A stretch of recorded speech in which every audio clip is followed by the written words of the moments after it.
Doctor Srivarma's wellness அனைத்து நோய்களுக்குமான ஆயுர்வேத மருத்துவம் தமிழகம் எங்கும். For appointments 99424411 and 99421166. அண்ணாமலை பல்கலைக்கழக வளாகத்தில் கடந்த 3 வார காலமாக தொடர் காத்திருப்பு போராட்டத்தில் ஓய்வூதியர்கள் மற்றும் பணியாளர்கள் ஈடுபட்டு வருகின்றனர். அண்ணாமலை பல்கலைக்கழகத்தில் பணியாற்றியவர்கள் பல்வேறு இடங்களுக்கு, பல்வேறு நிறுவனங்களுக்கு பணியிட மாற்றம் செய்யப்பட்டுள்ளனர். அவர்களை அரசு ஊழியர்களாக ஏற்க வேண்டும் மற்றும் ஓய்வூதியம் உள்ளிட்ட பணப்பயன்கள் கடந்த 12 ஆண்டுகளாக ஓய்வூதியர்களுக்கு வழங்கப்படாமல் உள்ளது. அவற்றை அளிக்க வேண்டும் என்ற 2 பெரும் கோரிக்கைகளை அவர்கள் முன்வைத்துள்ளனர். மாண்புமிகு முதல்வர் அவர்கள் உடனடியாக இதில் தலையிட வேண்டும், அவர்களது கோரிக்கைகளை கனிவோடு பரிசீலித்து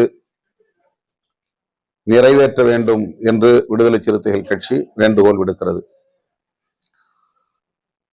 மதுரை ஆதீனம் அவர்கள் அண்மையிலே அளித்த பேட்டி ஒன்று அவருடைய உயிருக்கு ஆபத்து என்ற தகவல் மிகுந்த அதிர்ச்சியை தந்தது.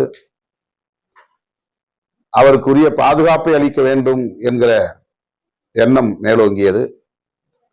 ஆனால் அண்மையிலே காவல்துறை வெளியிட்டுள்ள சிசிடிவி வீடியோ கிளிப்பிங்ஸ்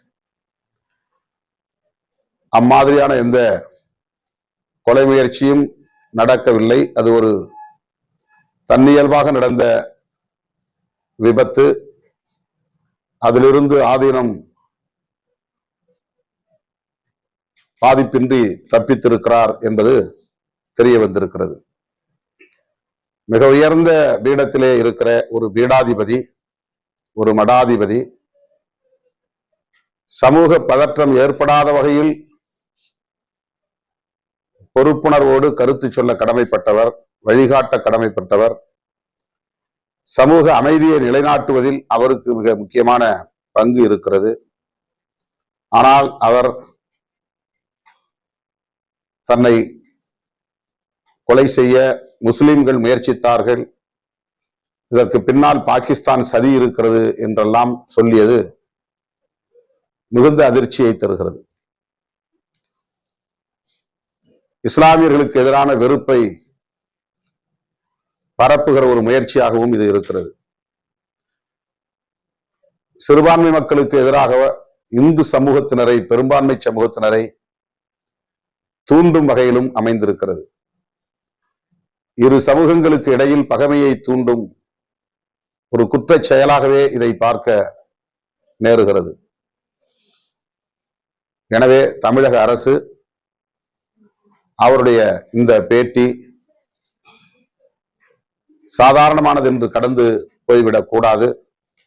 இதை கருத்தில் கொண்டு உரிய நடவடிக்கையை மேற்கொள்ள வேண்டும் என்று விடுதலை சிறுத்தைகள் கட்சி வேண்டுகோள் விடுக்கிறது. மடாதிபதிகள், பீடாதிபதிகள், சந்நியாசிகள், துறவிகள் மக்களிடையே நல்லிணக்கத்தை உருவாக்குவதற்கு பாடாற்ற வேண்டும் என்றுதான் எதிர்பார்க்கிறோம். சமூக நல்லிணக்கம், மத நல்லிணக்கம் மிக மிக இன்றியமையாதது. மத நல்லிணக்கத்தை பேண வேண்டிய ஒரு பீடத்திலே அமர்ந்திருக்கிற, மிக உயரிய பொறுப்பிலே இருக்கிற மதுரை ஆதீனம் போன்ற மடாதிபதிகள் மிகுந்த பொறுப்புணர்வோடு நடந்து கொள்ள வேண்டும் என்று மக்கள் எதிர்பார்க்கிறோம். தமிழக அரசு இதை பரிசீலிக்க வேண்டும் என்றும் வேண்டுகோள் விடுக்கிறோம். தஞ்சாவூர் மாவட்டம் திருவோணம் அருகே வடகாடு கிராமத்தில் கோவில் திருவிழா நடைபெற்றுக் கொண்டிருக்கிற சூழலில் திடுமென ஆதி திராவிடர் பகுதிக்குள்ளே நூற்றுக்கணக்கானோர் நுழைந்து மூர்க்கமான தாக்குதலில் ஈடுபட்டிருக்கிறார்கள். கார், இருசக்கர வண்டிகள், வீடு ஆகியவற்றை கொளுத்தி இருக்கிறார்கள். 12 பேர் இரத்த காயம் பெற்று மருத்துவமனையிலே அனுமதிக்கப்பட்டிருக்கிறார்கள். ஆலங்குடி மருத்துவமனையில் அனுமதிக்கப்பட்டு சிகிச்சை பெற்று வந்தவர்களையும் மருத்துவமனைக்குள்ளே நுழைந்து தாக்குதல் நடத்தியிருக்கிறார்கள். ஆதிதிராவிடர்கள் தங்கள் பகுதியில்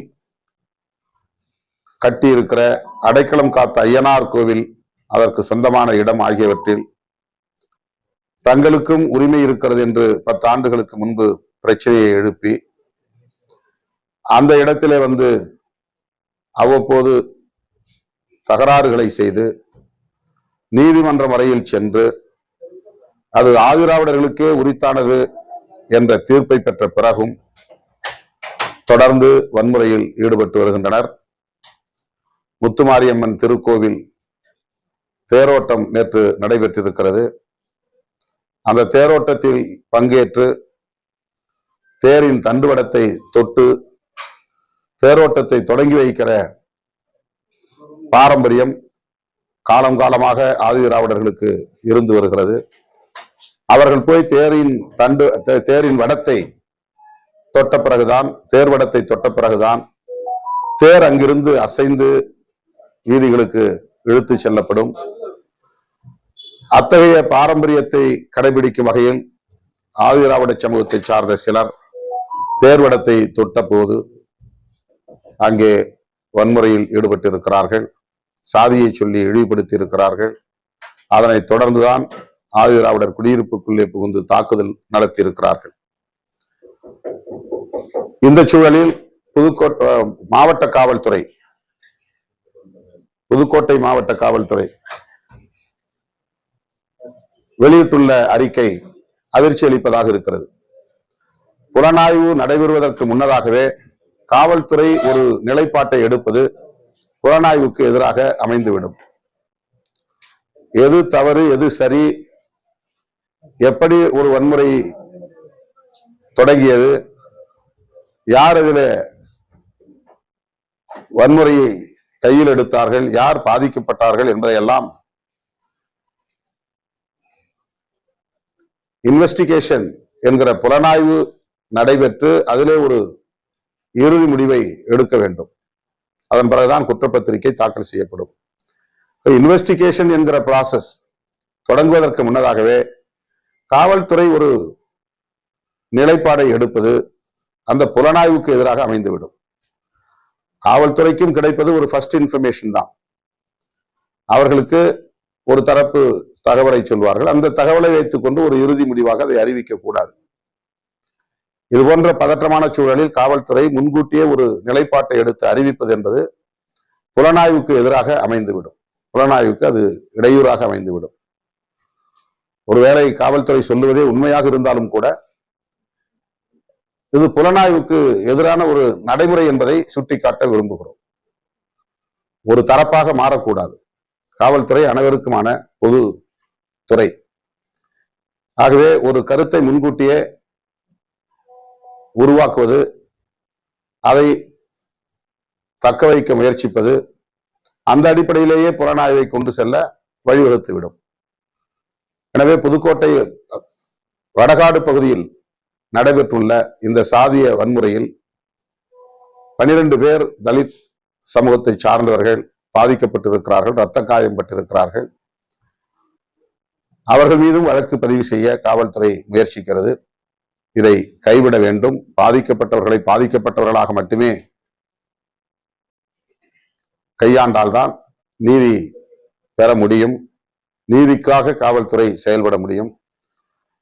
வடகாடு பகுதியில் சாதி வெறியாட்டத்தில் ஈடுபட்டவர்கள், அதற்கு பின்னணியில் இருக்கிறவர்கள் அனைவர் மீதும் வழக்கு பதிவு செய்து அவர்களை கைது செய்து உரிய நடவடிக்கை எடுக்க வேண்டும் என்று விடுதலை சிறுத்தைகள் கட்சி வேண்டுகோள் விடுக்கிறது.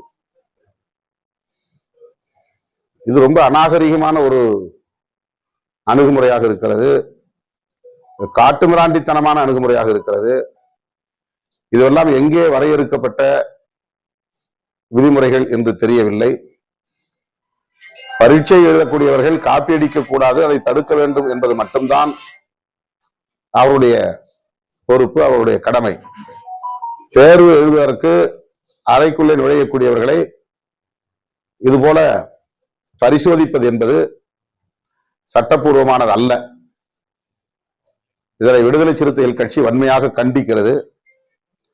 இது போன்ற அணுகுமுறைகளை கைவிட வேண்டும். மாநில அரசுக்கும் இதிலே பொறுப்பு இருக்கிறது. தேர்வு எழுதக்கூடியவர்களை அவர்களின் சுதந்திரத்தை பாதுகாக்க வேண்டிய பொறுப்பு மாநில அரசுக்கும் இருக்கிறது என்பதை இந்த நேரத்தில் சுட்டிக்காட்ட விரும்புகிறோம். அந்த கட்சியின் முன்னணி தலைவர்களுள் ஒருவரான மேனாள் அமைச்சர் ஜெயக்குமார் அவர்கள் வெளிப்படையாக ஒரு முறை சொன்னார், பாஜக எங்கள் கூட்டணியில் இருந்ததால் தான் முடிசூடா மன்னனாக என் தொகுதியில் இருந்த நான் இந்த முறை தோல்வியடைந்தேன். என்னுடைய படு தோல்விக்கு பாஜகவோடு நாங்கள் கூட்டணி வைத்ததுதான் காரணம் என்று அவரே வெளிப்படையாக ஒப்புதல் வாக்குமூலம் தந்திருக்கிறார். இதுதான் எல்லா வேட்பாளர்களுக்கும். ஆகவே பாஜக அதிமுக கூட்டணி மீண்டும் உருவாகி இருப்பதால் அவர்கள் ஆட்சியை கைப்பற்றிவிட முடியும் என்ற மாயையை உருவாக்க பார்க்கிறார்கள். அதற்கு ஏதுவான சாத்தியக்கூறுகள் இல்லை என்பதுதான் கடந்த கால படிப்பினை. மேலும் அவர்களுக்கு பாதிப்பு ஏற்படத்தான் வாய்ப்பு இருக்கிறதே தவிர பலன் கூடுவதற்கு வாய்ப்பில்லை. சென்னை மாநகர அவர் இப்போ பழைய தலைவர் என்ன மறந்துட்டாரு, அவர் இப்போ தலைவராக இருக்கிறதா நினைச்சுக்கிட்டு பேசுறாரு. அவருக்கு பதிலாக வேற ஒரு தலைவரை நியமனம் பண்ணிட்டாங்க, திரு நயினார் நாகேந்திரன். நயினார் நாகேந்திரன் எச்சரிக்கையாக இருக்க வேண்டும். மறுபடியும் அண்ணாமலை தலைவராக எண்ணிக்கொண்டு பேட்டி கொடுத்து கொண்டிருக்கிறார். தமிழ்நாடு பாஜக தலைவர் நயினார் நாகேந்திரனா அல்லது அண்ணாமலையா என்பதை அவர்கள் முடிவு செய்ய வேண்டும். தலித் மக்களுக்கு எதிரான வன்முறையில் ஈடுபட்ட ஒருவரை காவல்துறையில் பிடித்து கொடுத்திருக்கிறார்கள். அதிலே சம்பந்தப்பட்டவர்கள் ஆதிராவிட சமூகத்தை சார்ந்த பல இளைஞர்கள் கைது செய்யப்பட்டிருக்கிறார்கள். குறிப்பாக மாணவர்கள் அதிலே கைது செய்யப்பட்டிருப்பது அவர்களின் எதிர்காலத்தை பாதிக்கும் என்கிற அச்சத்தை ஏற்படுத்தி இருக்கிறது. அந்த வன்முறையில், அதாவது அந்த வீடியோ கிளிப்பிங் என்கிற அந்த காட்சி பதிவில் இடம்பெறாதவர்கள் கூட கைது செய்யப்பட்டிருக்கிறார்கள் என்பது அதிர்ச்சி அளிக்கிறது. இரு தரப்பிலும் சுமூகமான ஒரு அமைதியை ஏற்படுத்த வேண்டும், சமூக நல்லிணக்கத்தை ஏற்படுத்த வேண்டும் என்பதிலே விடுதலை சிறுத்தைகள் கட்சிக்கு எந்த மாற்று கருத்தும் இல்லை. ஆனால் இதை வைத்து ஒரு பதற்றத்தை ஏற்படுத்த முயற்சிக்கிறார்கள். ஆந்திராவிலே சட்ட தேர்வு எழுதுவதற்காக சென்ற ஒரு மாணவன் தினேஷ், அவனை அங்கே போய் தேர்வு எழுதுவதற்காக காத்திருந்தவனை கைது செய்து வந்து ரிமாண்ட் செய்திருக்கிறார்கள். திருப்பூரிலே வேலை செய்து கொண்டிருப்பவர்கள், இந்த பிரச்சனைக்கு எந்த தொடர்பும் இல்லாதவர்கள், இங்கிருந்து ஒரு தனிப்படை சென்று 8 பேரை கைது செய்து அந்த குடும்பத்தை சார்ந்தவர்கள் எதிர்ப்பு கடுமையாக தெரிவித்த பிறகு சிலரை விடுவித்திருக்கிறார்கள். காவல்துறை சட்டம் ஒழுங்கை நிலைநாட்டுகிறோம் என்கிற பெயரில் சமூக பதற்றத்தை உருவாக்குவதற்கு இடம் கொடுத்து விடக் கூடாது என்று கேட்டு